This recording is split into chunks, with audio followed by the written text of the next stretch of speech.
Hello there. Back for more talkative action with a man that has a passion for scratching. So good to see you. I'm sorry about my voice, I'm a little bit sick, so this won't be the best voiceover ever, but we'll see how it goes. Quick question. Have you played any of the God of War games? If you have, cheers to you, my friend. You just became my new favorite person in life. If not, let me ask you, why the hell not?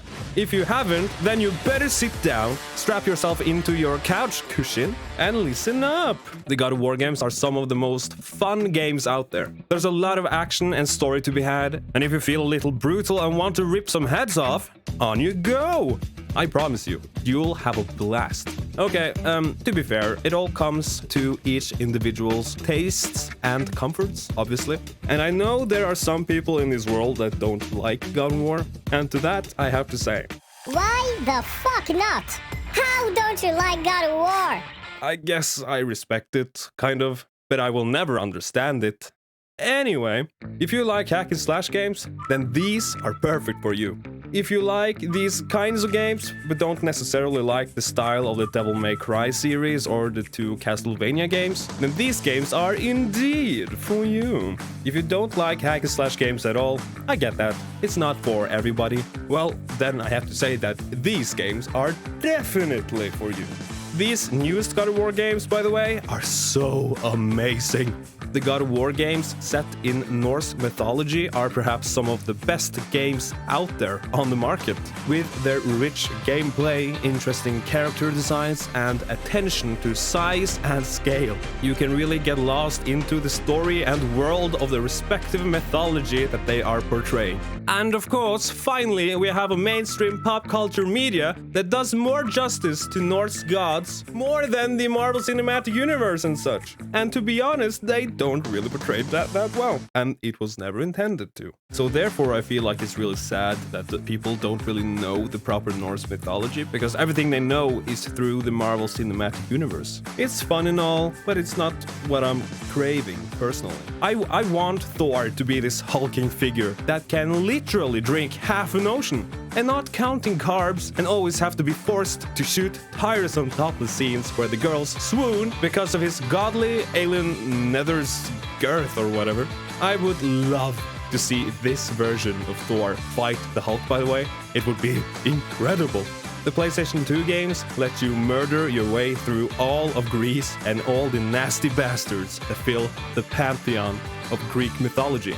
They are getting a bit old now, though, and I understand that, and they have perhaps not aged so well as I'd hoped. But if you find it in your heart to look past the outdated graphics and somewhat stiff gameplay and instead see the beauty in all the pain and destruction that the games provide, that would be awesome.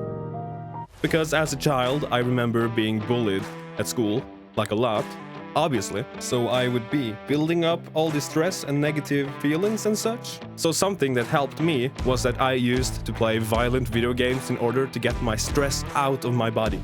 It was perhaps not so productive when it comes to impacting the world or anything, like all the big superstars and influencers and such, but it helped me channel the negativity into something harmless for others, because if I hadn't, I could probably have smashed some teeth. I could just unleash the beast, so to speak, upon the enemies of Kratos.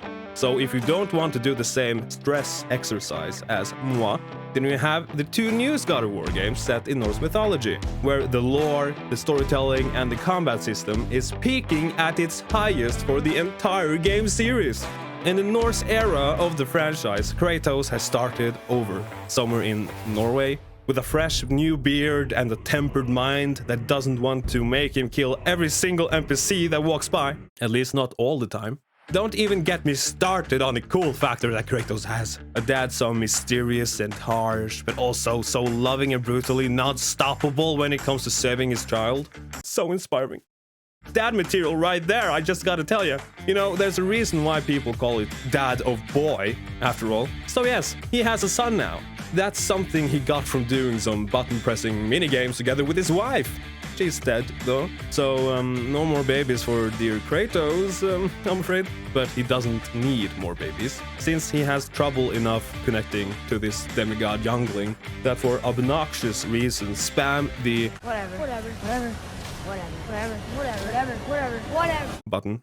That's kind of what I like about these games. You see that Kratos is a changed man. He struggles to be a normal man because he was always this enraged loner that only knows how to be a warrior. The games are somewhat expressing through Kratos that he is a victim of toxic masculinity. He never learned how to be gentle, sensitive, and caring. He was hard as nails and stone from birth. And his father wasn't exactly the best role model either. I highly doubt that his Spartan ways taught him how to be a loving father that would discipline but also emotionally support his puberty-filled offspring. Kratos actually learns that over the course of these two games, on how to get in touch with his own feelings and how to be a better person and father towards Atreus. And people say it's too late to learn new tricks. God of War is the ultimate father and son story, in my opinion. And I don't even have a son. I mean, I am a son, but that's a whole other story. And still, I love these games. The themes and messages hit hard for me since I know how it feels to have a slightly distant father, or whatever. And seeing Kratos trying to be better as a caregiver, in some ways it inspires me to be a good dad for when that moment potentially arrives. If it ever does, of course. One of my favorite quotes from Kratos is, No more. For the sake of our children, we must be better. with this, Kratos means that children should not have to see their parents in a bad light, so to speak. Parents should be there for their children, do anything to make sure that the demons of their past stays in the past and don't end up in the lives of their children. That they don't have to follow in the same footsteps with the same demons and pain that caused them. Parents should be better at trying to encourage them to do their own thing and be supportive about needs. But that's just my take on it, of course. I could go on and on about this, but it's not really the point of this video.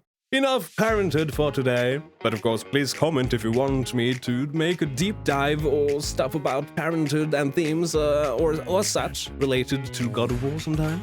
Just to change the topic, you also get the chance to skip the older games, if that's what you really need to do. Because Kratos' background seems dark and mysterious, but clear enough so that you don't have to go through the games if you don't want to. But I would absolutely recommend that you play the older games, because it does indeed enrich your experience with the world of God of War and with Kratos and the themes that the games are portraying, because there are some happenings and references about Kratos' past that you won't ultimately understand if you haven't played the PlayStation 2 games, but they are far in between from each other, and they are kind of vague, so to speak, and they are relatively few.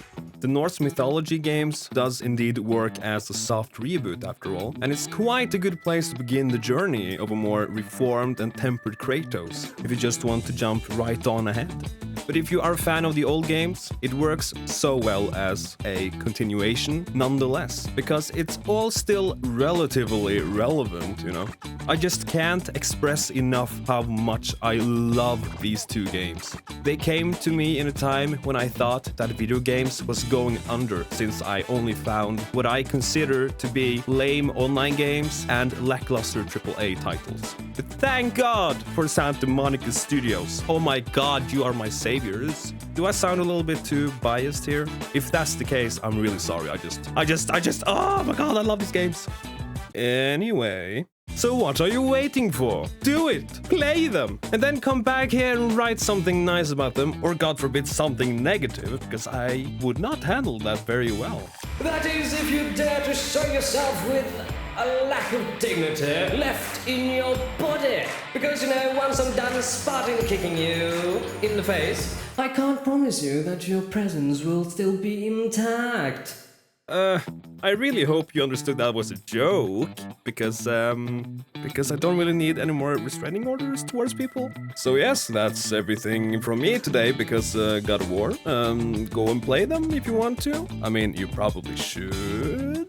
But people, remember, If you are in doubt in life and you need guidance for whatever reason, find a Scottish guy that's grown into a tree. Cut his head off and wear it on your hip. The dangling makes it more fun. And thank you for listening to me rambling about some of my favorite games. I hope it was as enjoyable for you as it was for me. Please feel free to consider subscribing if you want to hear more nonsense commentary from the apron-wearing shady with the gravy. Or if you just want to bully someone in the comment section. I mean, everything works for me. Fare thee well for now.